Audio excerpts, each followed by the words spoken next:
The birth motif in video games is very prevalent. The weird thing for me is how long it took for me to finally notice.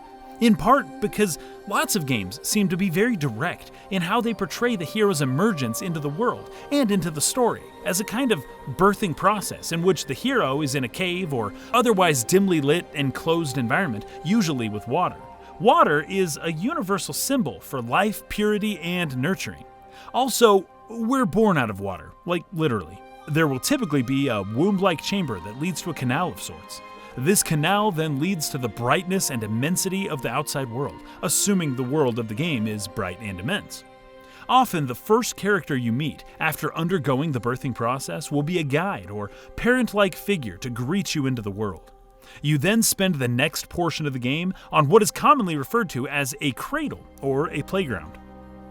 This is usually the tutorial portion of the game and is meant to be a safe environment in which the hero can practice and hone their skill. This area is typically confined until you've proven able to face the tasks that lie ahead. The connection to a cradle is pretty straightforward. This whole process typically takes the form of a rebirth of sorts, although some games like Assassin's Creed 2 begin with literal childbirths. This is of course a straightforward option, but you may lose some of the symbolic meaning when things are presented so straightforwardly. This is why artists tend to favor symbolic representation as opposed to literal imagery. The symbolism can sometimes actually be even more powerful. Horizon Zero Dawn starts off as a straightforward example for the birth of a hero motif, as Aloy is a literal baby at the beginning, but things get more interesting in the scenes that play out afterwards. As she becomes more conscious of herself, and right before we begin to play the game as her, she falls into a cave and gets lost. The cave is dark and damp. In her journey, she encounters death and decay, but also a strange little item. She partakes of the forbidden fruit, and it grants her knowledge to navigate the world. Little Garden of Eden reference there, more about that in my previous video. She makes her way through the dark, damp cave, and comes at last to an opening up into the brightness of the world outside. Waiting to greet her is her father. She emerges a new and different person from who she was when she went in. We then enter the cradle, where our father is showing us how to hunt. It's a controlled environment, and we are well led. This was a rebirth for our main character, but a birth into the game for the player themselves.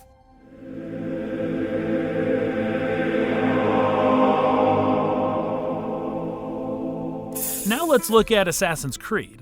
I mentioned Assassin's Creed 2 has a literal childbirth as the birth of a hero, and that's how they went about it. But in the first Assassin's Creed, we begin our story in the midst of a damp cave. We emerge from there through a vertical, narrow hole in the wall into a city, where the game's world will take place. We're greeted by a guide as we move to the cradle and learn how to play. In Skyrim, we're being transported to our death. Like a child who has no control over where we're going, we can still control our vision. We can still move our head and look around. Once our execution is canceled by the dragon, we enter right into a building. We survived. We've been given a new lease on life. We were surely dead, yet we live.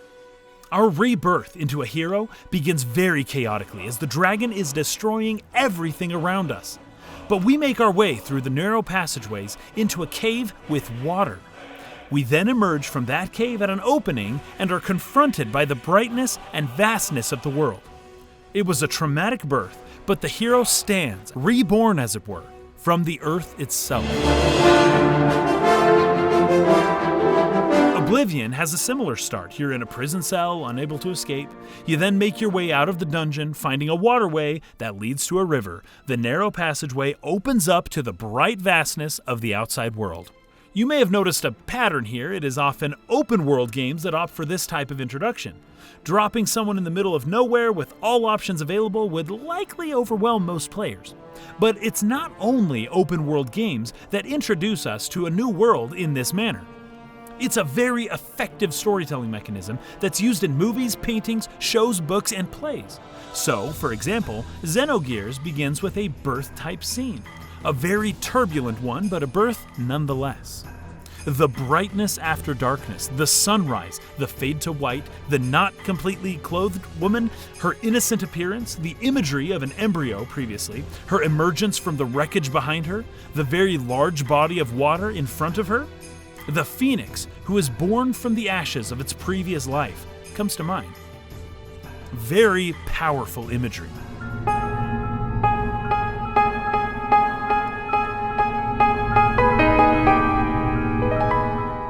We can also look at BioShock. Our character finds himself in the ocean, where he gets into a chambered vehicle that moves him underwater through an Atlantis-like city. Our transport moves through a long, narrow passageway. It's very dark. And then we come to a stop inside of a building.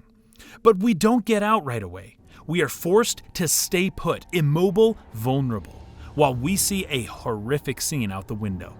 When we can exit the vehicle, we are born into the world of the game and can see the immensity of the underwater city before us. But this is not a bright game, nor is it open world. So we enter a very linear, dark cradle with a guide talking us through it via radio.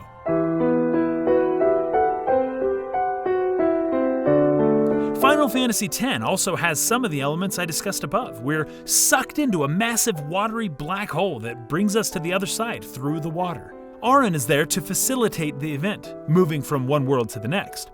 And we do have to make our way outside of a cave afterwards, but the symbolism isn't as strong from that point on. Rebirth through water, from one life to the next, is the biggest symbolism of the beginning of that game. The other connection I could bring up would technically actually be a spoiler, so moving on. I will hold you and protect you. This happens in so many games, and once you see the motif, you won't be able to unsee it when it happens. But there are some games that choose to do things a bit differently. Some games purposefully subvert our expectations. Let's take Death Stranding, for example. The motif of childbirth exists in a very unsettling way. You go into a cave to escape the rain. The cave is not safe. The water is not life-giving. There is a reversal of many of the themes that I've been discussing. This game is not about birth per se. It's about death. And when we see our first bridge baby, it all comes together. This is not natural. It's very unsettling, but even when these themes are being played out in reverse, they are still referencing the theme of birth, albeit in a different manner. They're just using your emotional attachment to the theme in order to subvert your preconceived ideas, whether your conscious mind even really noticed it or not.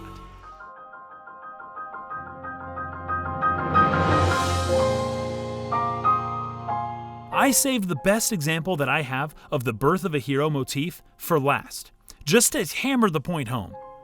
In The Legend of Zelda: Breath of the Wild, we start out in complete darkness.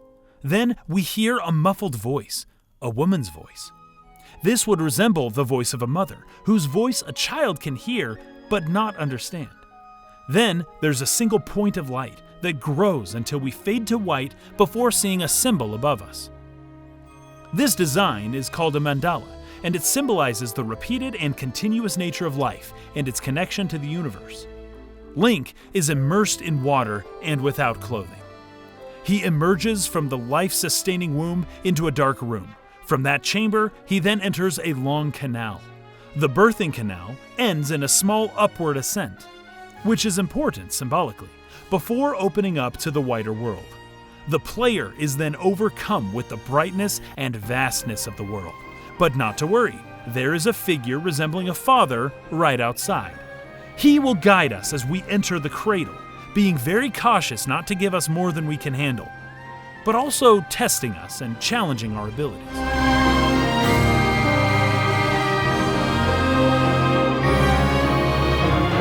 The last aspect of the birth of a hero is the orphaned child of divine descent. And that applies to many of the games here, but it might be a bit of a spoiler for me to give away who their parents actually are, so I'll just leave it at that. The birth of a hero has a lot more in common with actual childbirth than I had initially realized.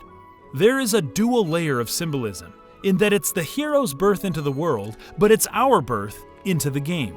Seeing these symbols and motifs in such works of art gives them a transcendent nature. It helps them to imprint on our minds and resonate with our souls. Video games aren't just fun, mindless entertainment. They can be brilliant, resonant, vivifying works of art.